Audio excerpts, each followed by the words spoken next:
মিষ্টি সকাল সকাল উঠে পড়েছি। প্রচুর রান্না, প্রচুর মানে হচ্ছে টুকটাক তো করতে হবে। এই যে কাল রাত থেকে আম ভিজিয়ে রেখেছি, এত আমের আঠা, বুঝেছো? আর একটা জিনিস দেখাচ্ছি, দাঁড়াও। মিষ্টিগুলোকে দেখো নিচে ওইভাবে রেখে দিয়েছি, ঢাকনা দিয়ে দিয়ে জলের ওপরে, যেহেতু ফ্রিজ নেই, এটা একটা বড় সমস্যা। তো সকাল সকাল উঠেই আমরা কিন্তু রান্নাবান্না জোগাড় করতে চলে এসেছি। আর এদিকে কিন্তু আমের জন্য কিন্তু আমটা রেডি করে রেখেছি। মানে আম দিয়ে আজকে রেসিপিটায় অনেক কিছু করার ইচ্ছা আছে, কিন্তু কতটা করতে পারবো না সেটাই হচ্ছে কথা। আর এই যে সেই লাভ আলু, জানো তো, দেখতে পেয়েই তোমাদের সঙ্গে আগে শেয়ার করে দিলাম। লাভ আলুটা সত্যি ভালোবাসা। যাই হোক, আর ভাজাভুজি যেগুলো করবো সেগুলো যেন কেটে নিয়েছি। বেশি তো করে লাভ নেই, কারণ 3 জন মানুষ, বেশি করে কি হবে বলো তো? আলু ভাজা করব, বেগুন ভাজা, পটল ভাজা, কারণ এইগুলো সায়ন খেতে পছন্দ করে, তো সেইগুলোই করব। আর হ্যাঁ, পোস্ত দিয়ে একটুখানি আলু ভাজা করব, কারণ আমি মাকে দেখেছি পোস্ত দিয়ে আলু ভাজাটা করে, তো আর মা আমাকে বলে পোস্ত দিয়ে করতে। তো সবই কাজ নিজে হাতে একা করতে হয়, তো জানো তো, পুরো পাজলড ব্যাপার। মানে ছেলের খাবার এদিকে, এই তো যদিও একটা সুবিধা ছিল, কি বলো তো, আমি এই রান্নার মধ্যেই ছেলেকে খাইয়ে দেবো। মানে হচ্ছে যেহেতু ডালটা করছি নিরামিষ ডাল, তো একদম লঙ্কা ছাড়া, তো অসুবিধা হবে না। আর সকালের এটাই ব্রেকফাস্ট করেছি গো, লুচি টুচির কিছু আয়োজন করিনি। কেন বলো তো, সেই লুচি করতে গেলে না, লুচি তরকারি আবার অনেকটা সময় চলে যাবে। সেই কারণে নর্মাল এরকমই ছাতুর আম শরবত করেছিলাম, সেটা আমার পেজেতে শেয়ার করা আছে, যাদের মনে হবে তারা দেখে নিতে পারো। আর আমার এখানে কিন্তু মসুর ডাল পাতলা করে করা, একদম রেডি। বেশি রিচ করিনি, কেন বলো তো, আইটেমগুলো তো আজকে অনেক কিছু আছে, সেই কারণে না রিচ করিনি। আর কারণ ওয়েদারটাও আজকে এখানে প্রচুর গরম, জানো তো। 2 দিন ধরে কিন্তু ওয়েদার কি ভালো ছিল। তোমাদের সাথে গল্প করতে করতে আমার কিন্তু অনেকটাই রান্না এগিয়ে গেল। যাই হোক, এখানে কি আছে সেটা তোমাদের সঙ্গে লাস্টে শেয়ার করছি। মোটামুটি রান্না করতে করতে আর গল্প করতে করতে আমার অনেকটা রান্নাই এগিয়ে গেছে। আর ভাতটা একবারেই করে ফেলেছিলাম, জানো তো, ওই জন্য আজকে লম্বা চালের ভাত করেছিলাম, কারণ ওটা আমি বিরিয়ানি করতে পারবো, আর ওটাই ভাত হিসাবে রেখে দিয়েছিলাম ওখান থেকে তুলে। এটা একটা কম খাটনি বলতে পারো, তবে খাটনি কম বলা ভুল, কারণ ছেলের জন্য আমাকে আলাদা ভাত করতে হয়েছে। রিয়াংশ আবার এরকম চালের ভাত খেতে পারে না, একটা গন্ধ ছাড়ে, তো স্মেলটাও এখনও অবধি নিতে পারে না, ওয়াক ওয়াক তোলে, সেই জন্য ওর জন্য আবার আলাদা করে ভাত করতে হয়েছিল, জানো। যাই হোক, আমার তোমাদের সাথে গল্প করতে করতে মোটামুটি সব রান্নাপাতি রেডি হয়ে গেছে, আর বিরিয়ানিও হয়ে গেছে, সব হয়ে গেছে। চলো তাহলে দেখাই তোমাদেরকে কী কী রান্না হচ্ছে। ও আর একটা কথা, রান্না দেখানোর আগে আর বলি, বাজার থেকে আমি বলেছি আমের চাটনি করবো, আম আনতে, সে এত আম এনেছে। আমি বলো এত আম এখানে রেখে কি করব।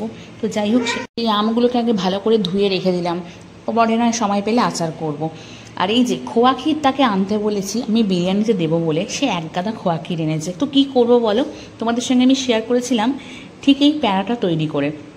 তো তখন মনে হলো খোয়া ক্ষীর দিয়েই তো প্যাঁড়াটা হয়, তাহলে প্যাঁড়া বানিয়ে নিই বলে আমি এই প্যাঁড়াটা বানাচ্ছিলাম। যদি কীভাবে বানিয়েছি তোমাদের রেসিপি দরকার হয় আমাকে বলবে, অবশ্যই আমি দেওয়া, যদি এই রেসিপিটা আমার ইউটিউব চ্যানেলে কিন্তু দেওয়া আছে, আর ফেসবুকে তো আপলোড করা হয়নি, যাদের মনে হবে বলবে, আমি দিয়ে দেবো। যাই হোক, প্যাঁড়াটা কিন্তু খুব টেস্টি হয়েছিল, জানো তো। গল্প করতে করতে অনেক কিছুই কাজ করে ফেলেছি, জানো। এখন কটা বাজে? 1টা বাজে। 1টা-1:30টার মধ্যে আমার সব রান্নাবান্না কমপ্লিট হয়ে গেছে, কিন্তু এখনও তো মেন কাজই হয়নি। সেই কাজটা হলো আমার এখনও পুজো করা হয়নি। কেন জানো তো, আমার এখনও স্নান ছাড়া হয়নি। তো রান্নাবান্না করে আমি একবারে ফ্রেশ হয়ে তারপর পুজো করতে করতে সেদিন বেজেই গেল 2:30। কিছু করার নেই, পুজো না করে তো আমি খাবো না। তো যাই হোক, চলো কী কী রান্না হয়েছে তোমাদেরকে একটু দেখিয়ে দিলাম। একদম ভাত করে ফেলেছি, ঝুরঝুরে ভাত হয়ে গেছে, এদিকে আমের চাটনি হয়ে গেছে, যদি এই চাটনিটা আমাকে 2 দিন ধরে খেতে হয়েছিল, মানে আমরা সকলে মিলে খেয়েছিলাম আর কি। মাছের মাথাটা ওর জন্য রেখে দিয়েছিলাম, আর হচ্ছে মাছের ডিম ছিল, বললো ভাজাই রেখে দিতে, কিছুটা রেখে দিয়েছিলাম। আর এই যে মাছের কালিয়া, কিন্তু আমি মাছ খাই না, জানো তো, তারপরও আমাকে এইগুলো করতে হয়। যাই হোক, তো বলেছে নাকি ভালোই খেতে হয়েছে, এটা শুনেও ভালো লাগে। আর এই যে ভাজাগুলো, এইগুলো তো করতে আমার কোনো অসুবিধা নেই, কিন্তু যেহেতু মাছের আইটেম করলেই না আমার একটু সমস্যা হয়ে যায় আর কি। আর এই দিকে আছে দেখো ডাল, এই ডালটা তো আমি দিতেই ভুলে গেছিলাম, জানো। তারপরে পরে মনে হচ্ছে ও ডালও তো আছে, মানে মোটামুটি একা হাতে অনেকগুলো জিনিস হয়ে গেলে যা হয় আর কি, ভুলে গেছিলাম। যাই হোক, আর এদিকে তো আমার ফেভারিট 2টো জিনিস, সেটা হচ্ছে বিরিয়ানি। দেখেছ, আমাদের সত্যি কথা বলছি, যা রান্না হয়েছিল না, রাত্রিবেলা অবধি হয়ে যাবে এরকম রান্না আমি করেছি, যাতে রাত্রিবেলাটা আর খাটাখাটনি না করতে হয়। এদিকে বিরিয়ানি করেছিলাম, চিকেন বিরিয়ানি, আর এদিকে হচ্ছে চিকেন চাপ। দুটোই বিশ্বাস করো সেদিন অসাধারণ, মানে সিরিয়াসলি, এটা আমার বাড়ির মা বলে যে ভালোবেসে রান্না করলে তার স্বাদ কিন্তু অসাধারণ হয়। আর সত্যিই এখন আমার রান্নার প্রতি একটা আলাদা রকম ভালোবাসা জন্মে গেছে। আর এই যে সব মিষ্টিগুলো আগের দিন থেকে এনে রেখেছে, কত কত মিষ্টি জানো, সব নষ্ট হয়ে যাচ্ছে। আমাদের এখানে তো ফ্রিজ নেই, এবার তার মধ্যে এরাও স্টোর করা জিনিস দিয়েছে দোকান থেকে, তো রাখার খুবই ঝামেলা। যাই হোক, চটপট করে আমরা সবাই মিলে মিষ্টিটা খেয়ে নিলাম। আর তো ফাইনালি রান্না রেডি। আর এই যে আমি সাজিয়ে গুছিয়ে দিয়ে দিয়েছি।